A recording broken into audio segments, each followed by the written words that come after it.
Revenge with Karen. I knew the company was heading for digital cliff the moment Gavin walked in wearing a vest that cost more than my first car and smelling like sandalwood and unearned confidence. He didn't look at the server racks. He looked at the reflection of his own teeth in the glass partition. To a man like Gavin, infrastructure wasn't a foundation. It was just plumbing, unsexy, invisible, and annoying when it cost money. I was standing by the cooling units, hum of the fans drowning out his introductory speech about disruptive synergy to the marketing team, but I could feel the shift in the air pressure. It wasn't the weather. It was the sudden drop in IQ in the executive wing. I'm Susan. For 8 years, I've been the senior backend oversight lead for a SAW company that handles data sensitive enough to make a frantic lawyer sweat through a wool suit. My job isn't to code features that make buttons pop with confetti. My job is to make sure that when 10 million people log in at once, the digital floor doesn't collapse into the basement of 404 errors. I'm the janitor of the internet, the mechanic who tells you that, no, you cannot put a jet engine on a Honda Civic just because it looks cool. But Gavin was all jet engine.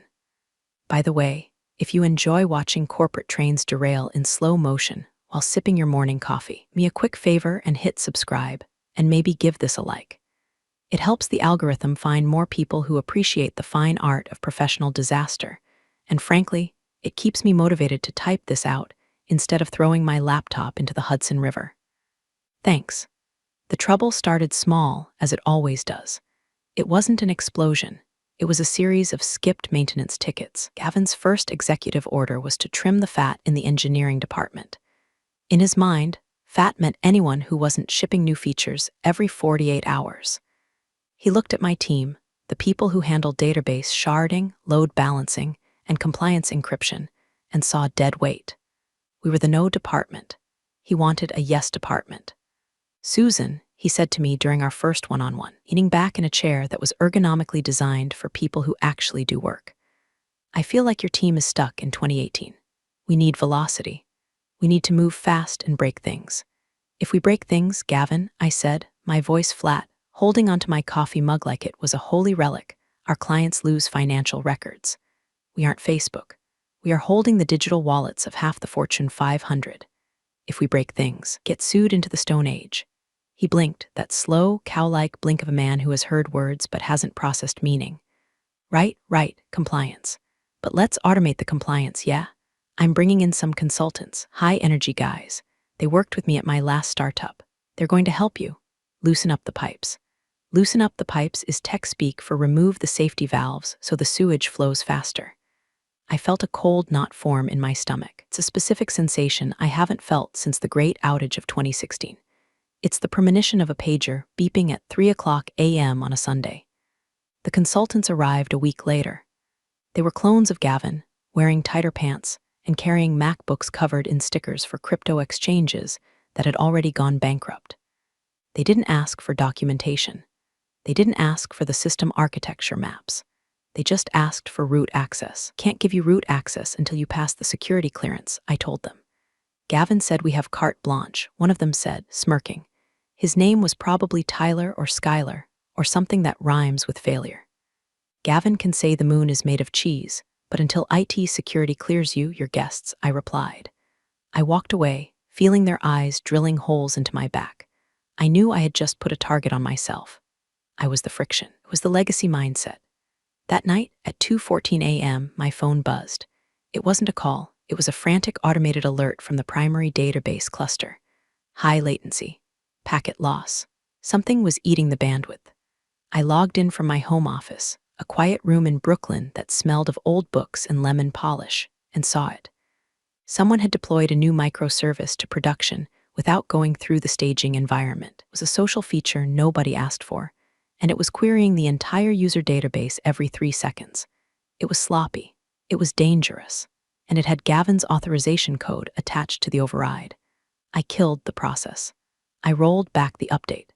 I saved the system from a cascading failure that would have wiped out service for the entire East Coast. My heart was hammering against my ribs, not from excitement, but from rage. We're playing with live grenades in a munitions depot. The next morning at the daily stand-up, Gavin walked in beaming. Great work on the new social deployment, guys.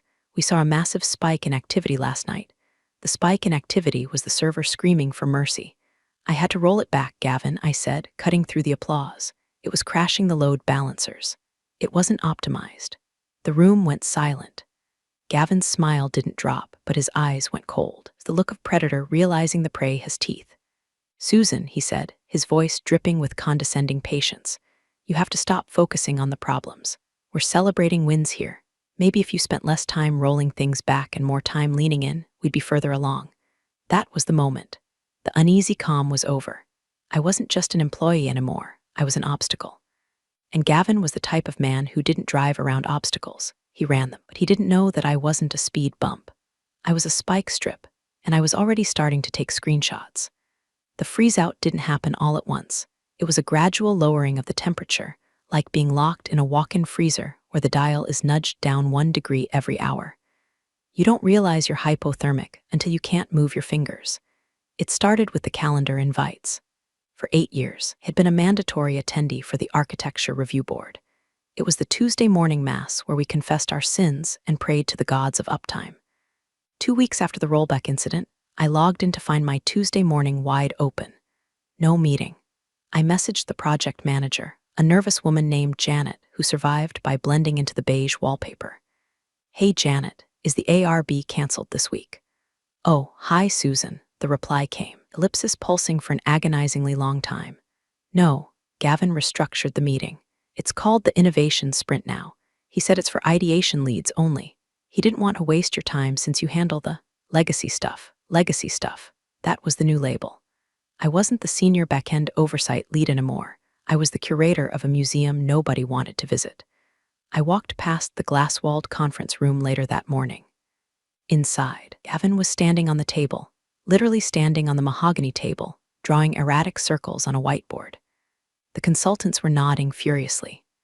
My team, the senior engineers who actually knew how the code worked, were absent. Instead, the room was filled with junior developers and product managers who thought scalability was just a buzzword you put in a pitch deck. They looked like they were planning a frat party, not a software deployment. Came the physical displacement. Susan, great news. HR pinged me on Slack. We're redesigning the floor plan to encourage organic collisions and cross-pollination. We're moving your desk closer to the server room so you can be near the hardware you love so much. Translation. We are moving you to the back corner, next to the noisy AC intake and the bathroom, where nobody will see you. I packed my box. My ergonomic chair, my dual monitors, my carefully organized stack of documentation. I moved to the Siberia of the office. It was darker back there, the air stale, but from my new vantage point, I had a direct line of sight to the main network patch panel. It was poetic, really. They pushed me into the shadows, forgetting that the shadows are where you see everything. Gavin stopped making eye contact in the hallway. If we passed, he would suddenly become engrossed in his phone, typing furiously at nothing. The emails kept coming, passive-aggressive masterpieces copied to the entire leadership team. From Gavin to engineering all subject, speed bumps team, I've noticed some drag on our deployment velocity. We seem to be getting hung up on risk assessment protocols that are outdated. We need to trust our talent. I'm authorizing a new streamlined approval process. Let's not let the naysayers hold us back. He didn't name me. Everyone knew who the naysayer was. He was isolating me, painting me as the bitter old guard who hated progress. He was turning the company culture against competence. I sat in my dark corner and watched the metrics. The new streamlined process meant they were skipping code reviews. Error rates were creeping up. 0.5% increase in failed logins, 1.2% increase in database timeouts. Small numbers to a CEO, but to me, were cracks in the dam. I started eating lunch alone at my desk. Before, I would join the other leads, but now, sitting with me was a political liability.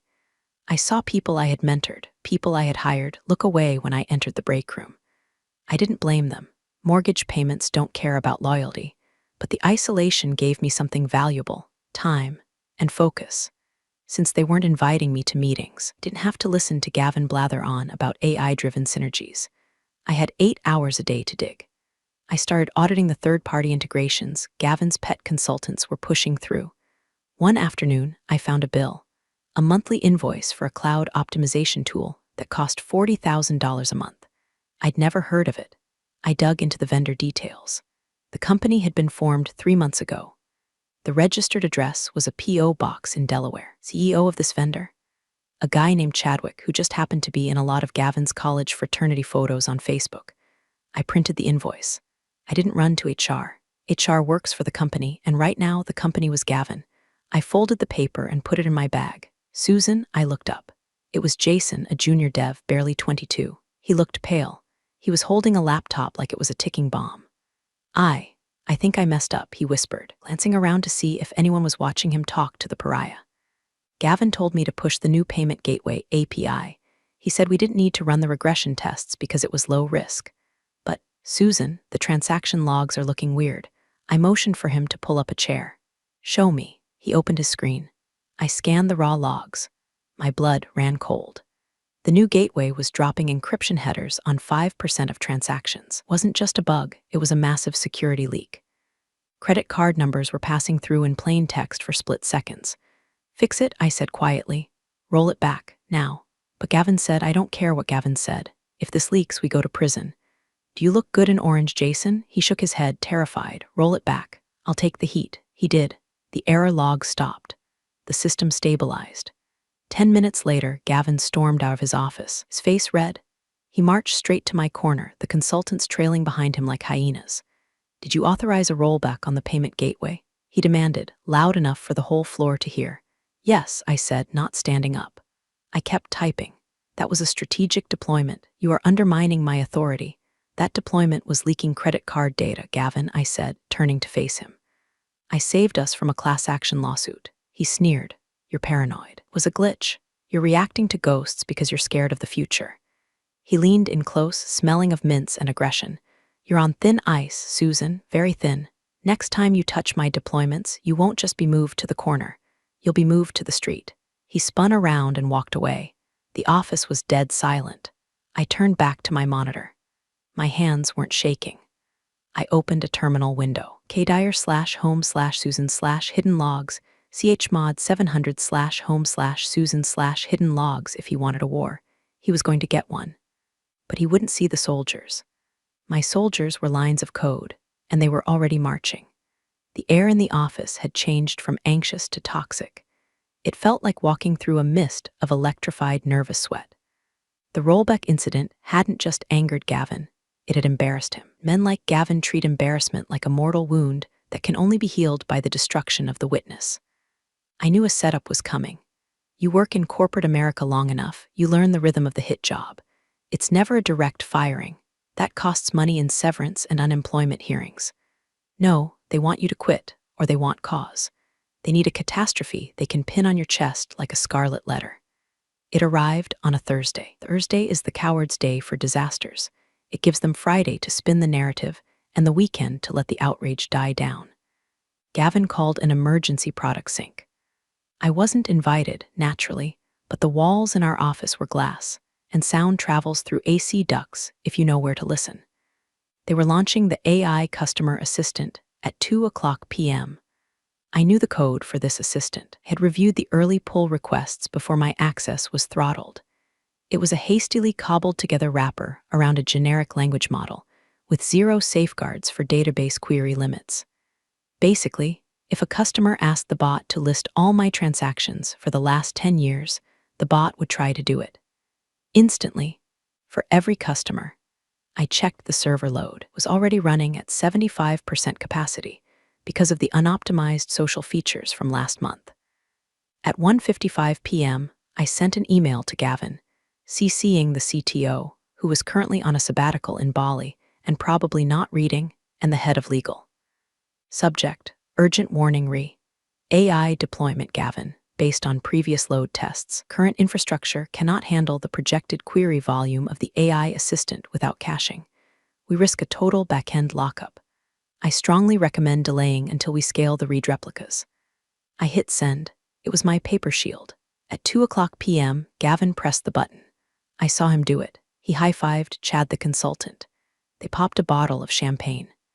At 2:03 p.m., the dashboard on my second monitor turned from green to yellow. At 2:05 p.m., it turned red. At 2:06 p.m., the silence in the office was shattered by the Slack notification sound. It wasn't the polite ding. It was the machine gun fire of 1,000 users reporting 502 bad gateway. The site was down, hard down. I sat on my hands. This was the hardest part. Every instinct in my body screamed to open the terminal, kill the pods, and reroute the traffic. But I couldn't. If I touched it, became my outage. Susan, Gavin was running towards my corner. He wasn't slick anymore. He was sweating. The site is down. What did you do? I didn't do anything, Gavin. I'm sitting here. You touched the load balancers. I saw your email. You tried to block the deployment and now you've sabotaged it. He was screaming, actually screaming. He was building the narrative in real time. He needed a villain and I was right there. Gavin, the database is locked. AI bot is DDoSing our own internal network. You need to kill the bot. No, the bot is key to the Q3 strategy. Fix the database, scale it, do your job. I can't scale a database that is being hammered by 1 million queries a second. Kill the bot. I am not killing the feature. You are incompetent. Fix it or you're done. He stormed back to the war room. I looked at the screen. Clients were calling. I could see the support ticket queue exploding. Cannot access payroll. Cannot export tax data. This wasn't just inconvenient. This was costing companies millions. I had a choice. Let it burn and prove him wrong, or save the company and let him blame me. I sighed. I'm a professional. I couldn't let the clients burn. I bypassed the standard controls. I logged directly into the AWS console using a backdoor admin key I kept for emergencies, one Gavin didn't know existed. I didn't kill the bot. Would check that. Instead, I throttled its bandwidth to 1%. To the outside world, the bot would just seem slow or thinking. But the database queries dropped instantly. The red dashboard turned yellow, then green. The site came back up. Gavin walked out of the war room 5 minutes later, looking triumphant. See, he shouted to the room. I told you it was a configuration issue. We pushed through. Susan finally did her job. He walked over to my desk, leaning down, his voice a low hiss. I know you tried to tank this launch. I know you throttled it to make me look bad. We're going to have a serious talk about your future on Monday. He didn't know I throttled it. He was guessing. But he was right about one thing. We were going to have a talk. I waited until he left for his victory dinner at 5:00 p.m. I stayed. I opened the raw logs from the incident. I found the timestamps. I found the specific queries that crashed the system. And then I found something else. In the chaos of the crash, while the security protocols were failing, someone had executed a bulk export of user data. Not the bot, a user. I traced the IP address. It matched the cloud optimization vendor from the fake invoice. Gavin wasn't just incompetent. He, or his friends, were stripping the copper wiring out of the walls while the house was burning. Humiliation washed away, replaced by a cold, steely resolve. I wasn't sad anymore. I was hunting. I didn't just save the logs. I mirrored the entire production environment's activity stream to a private, encrypted server in my basement. Every keystroke, every query, every login. You want a legacy, Gavin? I whispered to the empty office. I'll build you a monument. There's a specific kind of silence that falls over an office when everyone knows a predator is feeding, but nobody wants to look at the blood. That was the atmosphere in the weeks following the AI crash. Gavin was riding high on the success of the launch, spinning the temporary outage as unprecedented demand. The board ate it up. They saw charts going up and to the right. They didn't see the structural cracks widening underneath.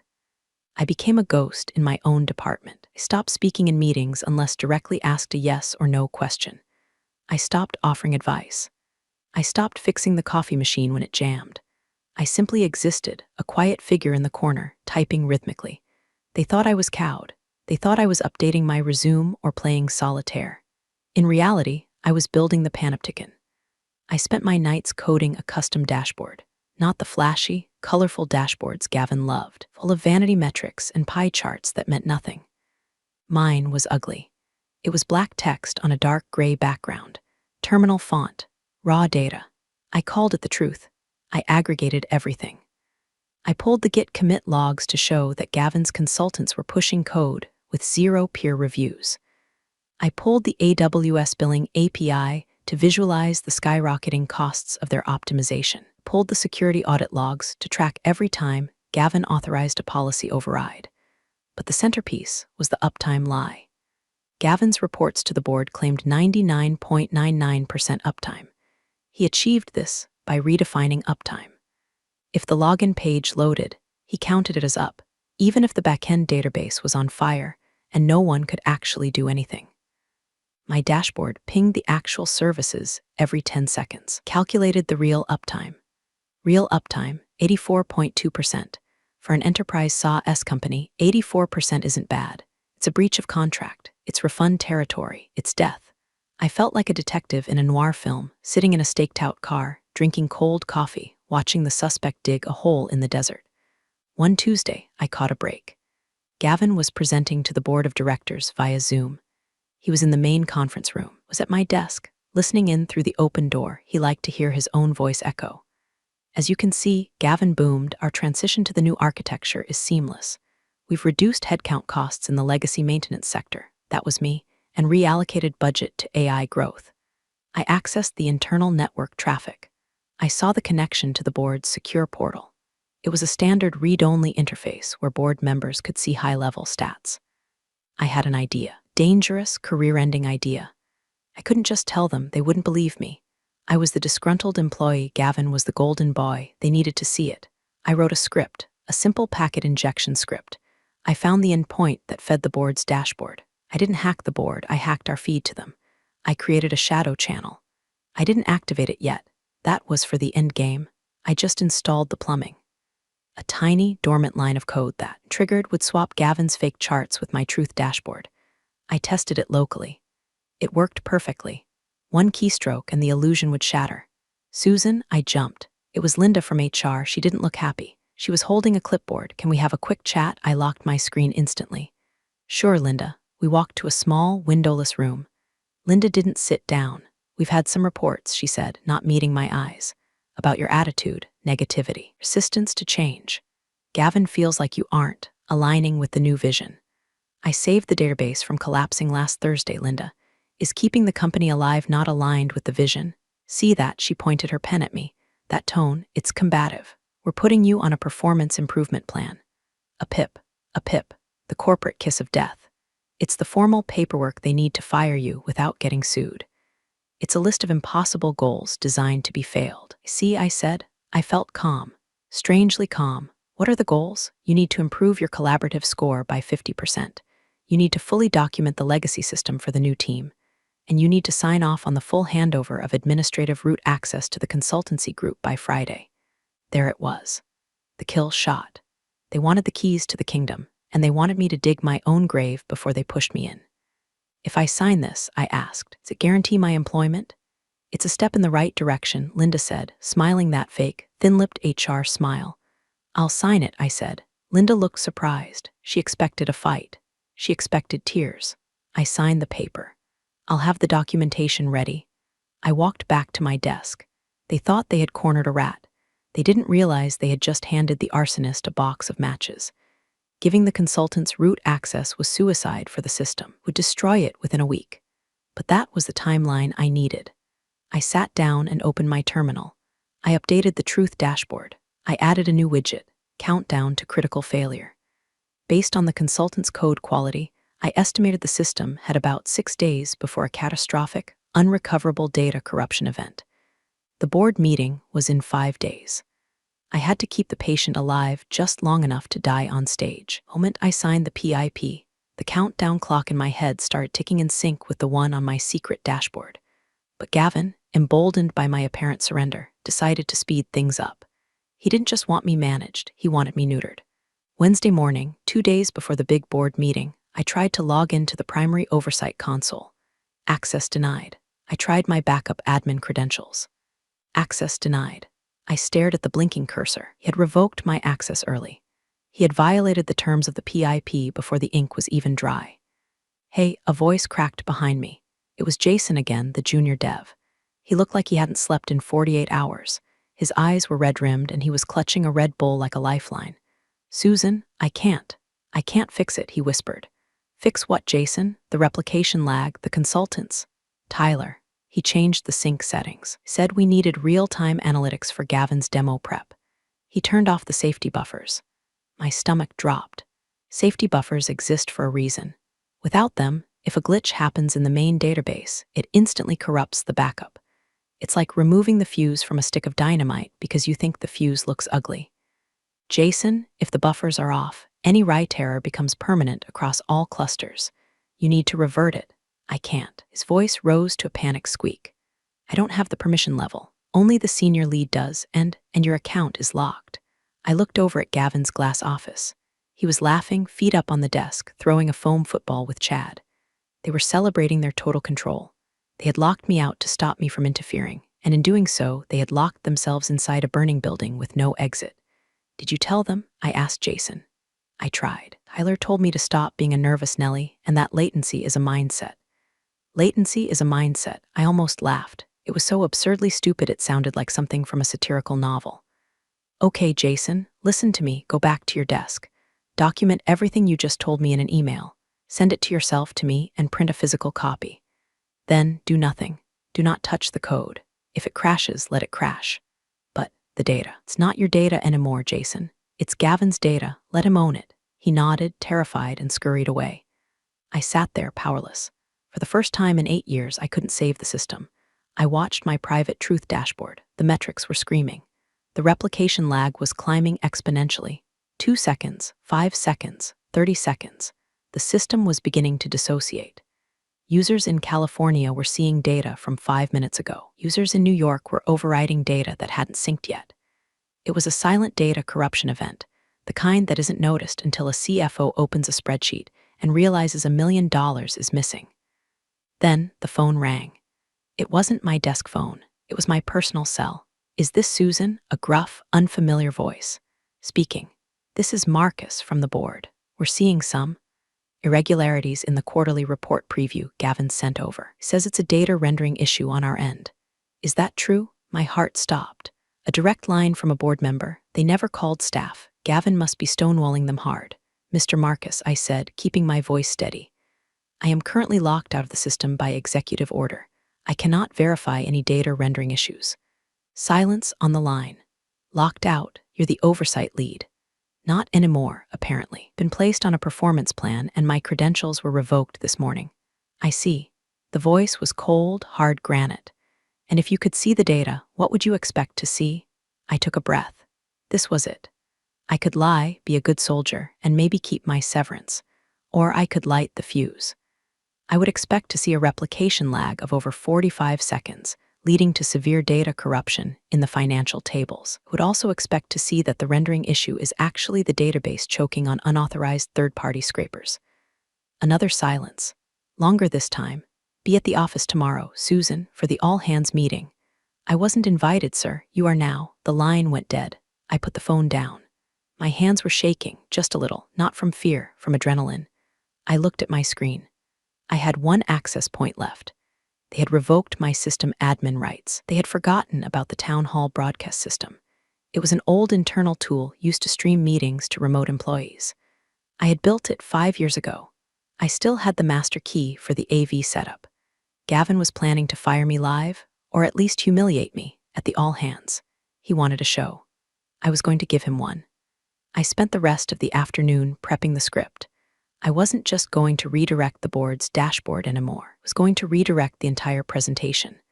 I packed my bag at 5:00 p.m. exactly. As I walked out, Gavin caught my eye. He smirked and made a cutthroat gesture, then laughed. I smiled back, a genuine, warm smile. He looked confused. He stopped laughing. He should have been terrified. The night before the all-hands meeting, I didn't sleep. I sat in my apartment, the glow of my monitors illuminating the room like a cockpit. I was running simulations. If I did this, there was no going back. This wasn't just whistleblowing. This was a corporate coup d'etat staged with code. I checked the script one last time. It was elegant in its simplicity. Gavin's presentation ran on a web-based slide deck platform. The company used a localized caching server to ensure smooth playback during the livestream. My script, which I had embedded in the AV systems maintenance cron jobs years ago, a habit of over-engineering that finally paid off, would detect when the Q3 financials slide was triggered. Instead of loading slide 14 revenue growth JPG, it would force the projector and the live stream to pull a live feed from my truth dashboard. It was a digital sleight of hand. I arrived at the office at 8:00 a.m. The atmosphere was electric, but in the wrong way. The air before a tornado touches down. Innovation consultants were high-fiving, wearing matching branded hoodies that said disrupt. My team, the legacy engineers, looked like they were attending a funeral. Gavin had ordered a catered breakfast.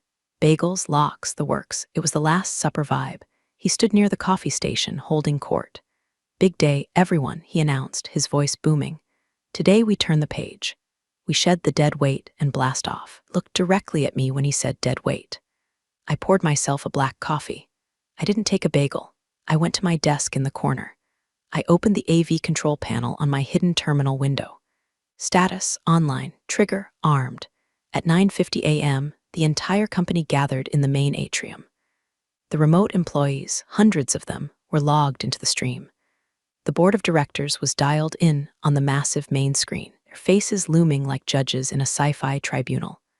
I saw Marcus, the board member who had called me. He wasn't looking at the camera, he was looking down at his notes. Gavin took the stage. He had a headset microphone. He looked like a TED Talk presenter on steroids. Welcome, team. Welcome, board. Gavin started pacing the stage. When I joined 6 months ago, I promised you a revolution. I promised to trim the fat, to modernize, clear out the cobwebs of the past. He clicked the clicker. The screen behind him flashed a picture of a rocket ship, and we have done it, despite the resistance. He paused for dramatic effect. Despite the sabotage from those who fear change, we have achieved record efficiency. He was monologuing. He was loving it. I sat in the back row of chairs, my laptop open on my knees. I looked harmless, just taking notes. But before we get to the numbers, Gavin said, voice dropping to a somber, serious tone, we need to address accountability. We have had some technical issues recently. Outages, slowdowns, and we have identified the root cause. He clicked the next slide. It was a photo of my team's organizational chart. My name was circled in red. The legacy oversight team, Gavin said, pointing at the screen. Refusal to adapt. Stubborn adherence to outdated protocols. Today, I am announcing a restructuring. Effective immediately. Oversight department is being dissolved and replaced by our strategic partners at CloudOps. Gasps in the room. He was firing the entire department live on stage. My heart hammered, but my hand was steady. And now, Gavin smiled, the shark sensing blood in the water. Let's look at the results of our new strategy. The numbers don't lie. He raised the clicker. I present to you the Q3 metrics. He clicked. I hit enter. Gavin expected to see a bar graph showing a 20% reduction in server costs and a 99.9% uptime metric. That is not what appeared on the 20-foot screen behind him. Instead, the screen turned a stark, terminal black. Rows of neon green and blood red text began to scroll rapidly. System status, critical database integrity. 64% corrupted unauthorized data export detected. IP 45.33.22.11. Source, Cayman Islands, real-time uptime. 81.4%. The room went silent. Not the polite silence of a presentation, but the vacuum silence of a car crash. Gavin turned around. He froze. He clicked the clicker frantically. Nothing happened. The data kept scrolling. Alert billing gateway encryption disabled by user. Gavin admin alert. 14,000 failed transactions in last hour alert. Shadow invoice detected vendor cloud opt $40,000/mono deliverables. What is this? Gavin stammered. His confident baritone cracked into a falsetto. Cut the feed. Cut the screen. He waved at the AV booth. The AV tech, a kid named Mike, who I had once helped fix a corrupted hard drive for, looked at the screen, then looked at me. I gave him a tiny, imperceptible nod. Mike took his hands off the console. He did nothing. This is a hack, Gavin screamed, turning back to the audience, sweat instantly beading on his forehead. We are being hacked. This is the sabotage I warned you about. Susan, he pointed at me in the back row. She's doing this. She's attacking the company. I stood up. I didn't shout. I didn't need to. Room was so quiet you could hear the hum of the projector. I'm not attacking the company, Gavin, I said, my voice carrying clearly. I'm showing you the backend. That is the live production server. That is the reality you've been hiding. On the screen, the board of directors was watching. Marcus leaned into his camera. Gavin, Marcus's voice boomed from the speakers, distorted but commanding. Is that accurate? Are we seeing the live logs? No, it's fabricated. It's a simulation she built to discredit me. Gavin yelled, panic setting in. He looked at Chad and the consultants. They were already backing away towards the exit, looking at their phones. I tapped a key on my laptop. The screen changed. It showed the chat logs. Gavin's private Slack messages with Chad. Gavin, just override the safety checks. We need the speed for the demo. If it breaks, we blame Susan. Chad, what about the data loss? Gavin, who cares? I'll have cashed out the stock options by then. The gasp from the employees was audible this time. It was a collective intake of breath. Gavin looked at the screen. He looked at the board. He looked at me. He looked like a man who had just realized the parachute he packed was full of silverware. That's out of context, he whispered. It looks pretty clear from here, Marcus said from the screen. Mr. CEO, please step away from the podium. You can't do this. Gavin snapped, trying to regain his alpha composure. I am the CEO. I turned this company around. This is a mutiny. Actually, I said, walking slowly down the aisle toward the stage. It's a bug report, and I'm closing the ticket. I reached the front. I looked Gavin in the eye. He smelled of fear now, the sandalwood completely gone. You wanted to move fast and break things, Gavin, I said quietly. You broke it. Now get out of my way so I can fix it. I plugged my laptop directly into the podium's hardline. The screen flickered. Initiating emergency rollback, restoring backup from cold storage Susan secure, the red text turned yellow. Then, slowly, line by line, it started turning green. The room was frozen, suspended in that surreal space between catastrophe and salvation. The only sound was the clicking of my keyboard as I executed the restore scripts I had prepped days ago. Gavin was still standing there, paralyzed, his mouth opening and closing like a fish on a dock. He couldn't believe his narrative had collapsed so completely. He turned to the screen where the board members were watching. This is illegal, he shouted at the digitized faces. She hacked my private communications. This is corporate espionage. I demand she be arrested.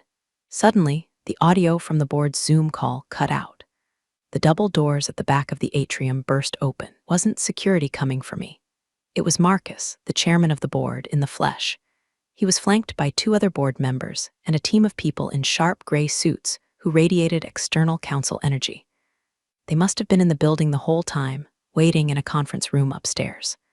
The room parted like the Red Sea as Marcus walked toward the stage. He was an older man, built like a retired linebacker, with a face carved out of granite. Didn't look at Gavin. He looked at the screen behind us, watching the green text propagate. System integrity restoring. Marcus read aloud. 90%. He finally turned to Gavin. Gavin, Marcus said, his voice deceptively calm. You're fired. You have to vote on that, Gavin stammered, his face pale. The bylaws say we voted 10 minutes ago, Marcus interrupted. While you were showing us the rocket ship slide, we're also watching the live feed Susan provided us with yesterday. Gavin whipped his head around to look at me. You were feeding them data? I'm the oversight lead, Gavin, I said, not looking up from my screen. I oversee. This is for cause, Marcus continued, gesturing to the lawyers. Gross negligence, fraud, and breach of fiduciary duty. Security will escort you out. Leave your laptop and phone. 2 large security guards stepped out of the shadows. Weren't the regular lobby guards, these guys were hired muscle. Gavin tried to puff up his chest one last time. You'll hear from my lawyers. This company is nothing without my vision. Your vision cost us $40 million in potential liability, Marcus said. Get him out of here. As they dragged Gavin away, he was practically kicking and screaming about his vested options. The consultants tried to sneak out the side door. You 3. Marcus pointed a finger at Chad and his clones. Sit down. Legal wants a word about that $40,000 invoice for cloud optimization. They froze, then slumped into chairs like deflated balloons. Marcus walked up the steps to the podium.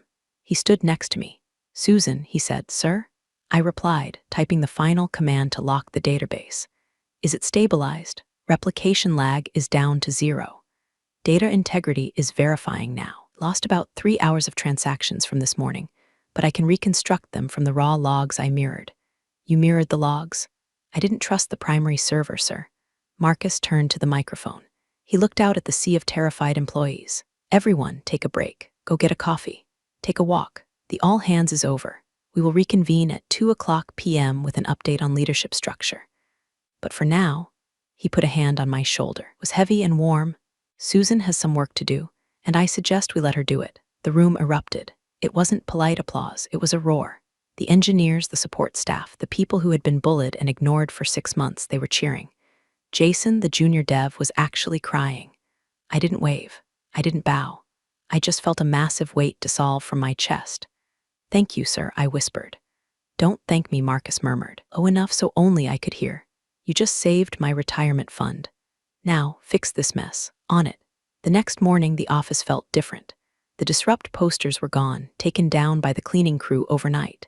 The espresso machine was working again. I fixed it myself before I even sat down at my desk. My desk. When I arrived, my old desk in the main pod was back. My ergonomic chair, my dual monitors, everything had been moved out of the dark corner and reinstated in its rightful place.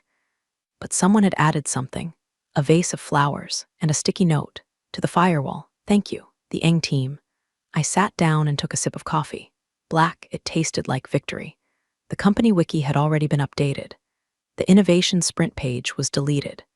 A new section titled Systems Transparency was up, and my name was listed as Chief Technical Officer Interim. I wasn't sure I wanted the title. Management meant meetings, and I hated meetings. But I realized that if I didn't take the wheel, another Gavin might come along. Sometimes, to keep the peace, you have to run the war room. Around 10 o'clock a.m., Marcus walked by. He didn't make a big show of it. He just leaned against my cubicle wall. "Gavin is being sued," he said casually. "And the consultants are facing fraud charges." Turns out that cloud optimization company was funneling money into a crypto wallet they all shared. "I figured," I said, not looking away from my code. The invoice looked like it was made in Microsoft Word 97. Marcus chuckled. "We're going to need to rebuild the team. Hire whoever you want. Budget is open. I want my old team back, and I want raises for the junior devs who stuck it out. Especially Jason. He tried to stop them." "Done," Marcus said. Pushed off the wall to leave, then paused. "You know, Susan, most people would have just quit. Why did you stay?" I stopped typing. I looked at the server room glass, watching the lights blink in that steady, hypnotic rhythm. Blue, green, blue, the heartbeat of the machine. "I built this system, Marcus," I said softly. "It's my code. You don't let arsonists burn down your house just because the landlord is an idiot." Marcus nodded. Look of genuine respect crossed his face. "Well, the house is yours now. Keep the lights on, always." He walked away. I put my headphones on. I opened a terminal window. Uptime system uptime, 24H12M04s. Perfect. I cracked my knuckles, took another sip of coffee, and got back to work. The chaos was over. The silence was back. And for the first time in a long time, it wasn't the silence of fear. It was the silence of a machine, running exactly the way it was supposed to. Life has its storms, but it also has its calm waters. Thanks for sharing this moment with me. See you in the next one.